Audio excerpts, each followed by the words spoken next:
मेरा नाम विवेक पंवार है और मैं यहाँ पर औली में रहता हूँ। स्कीइंग, स्नोबोर्डिंग और ये तमाम तरीके के जो एडवेंचर स्पोर्ट्स हैं इससे जुड़ा हूँ और इससे पहले मैं इंडिया के लिए खेलता था। मुझे एशियाड वगैरह और अन्य कई देशों में जाने का मौका मिला।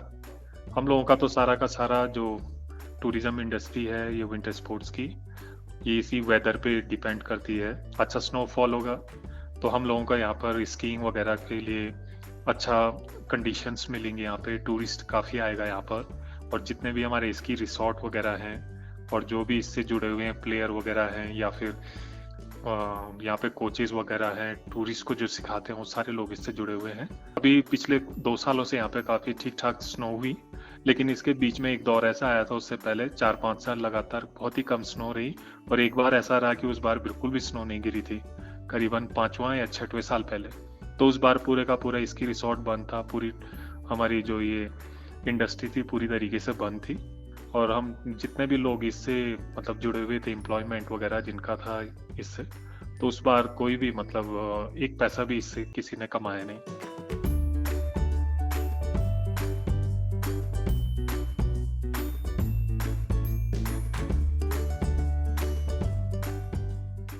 समुद्र तल से करीब 2800 मीटर ऊंचाई पर बसे उत्तरकाशी के औली के लोग पानी के साथ साथ आजीविका के लिए भी अच्छी बर्फबारी का इंतजार करते हैं। यहाँ की एक बड़ी आबादी सर्दियों में आने वाले पर्यटकों पर निर्भर करती है। पर्यटक तभी आएंगे जब बर्फ अच्छी गिरेगी। खेती बागवानी के लिए भी बर्फबारी बेहद जरूरी है। उत्तरकाशी की हर्षल बेल्ट के 8 गांव के करीब 1500 परिवार सेब उत्पादन से जुड़े हैं। मोहन सिंह के सेब के बगीचे हैं। वो बताते हैं कि सेब की बेहतर पैदावार के लिए 0 से 7 डिग्री तक का तापमान जरूरी होता है, जो बर्फबारी के दौरान ही मिलता है।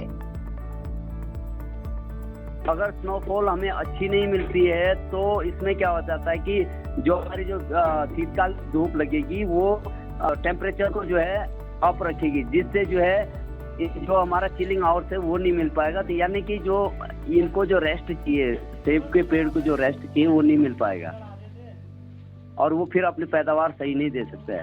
या बीमे होंगे तो कमजोर हो जाएंगे, फूल आएंगे, फूल गिर जाएंगे, तो एक अच्छी पैदावार नहीं हो सकती है। हिंदुकुश हिमालयी क्षेत्र का करीब 18% भूभाग यानी 0.76 मिलियन वर्ग किलोमीटर क्षेत्र बर्फ से ढका है।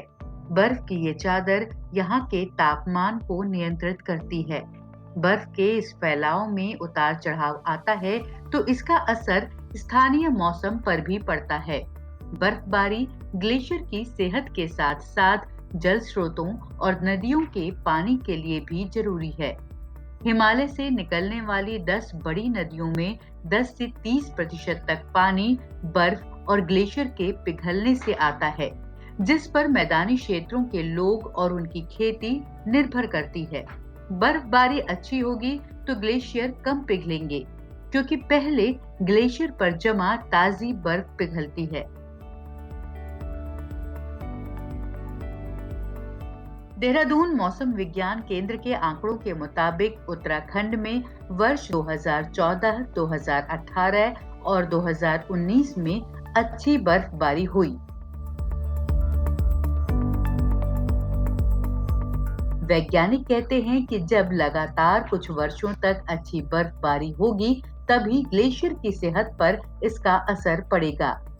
क्लाइमेट चेंज और ग्लोबल वार्मिंग का असर बर्फबारी और ग्लेशियर पर तेजी से पड़ रहा है। दुनिया भर के वैज्ञानिक तेजी से पिघलते ग्लेशियर का अध्ययन कर रहे हैं।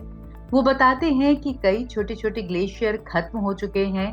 हिंदुकुश हिमालयी क्षेत्र के कई ग्लेशियर वर्ष 2030 तक तेजी से सिकुड़ जाएंगे, जिसका असर हम सब पर पड़ेगा।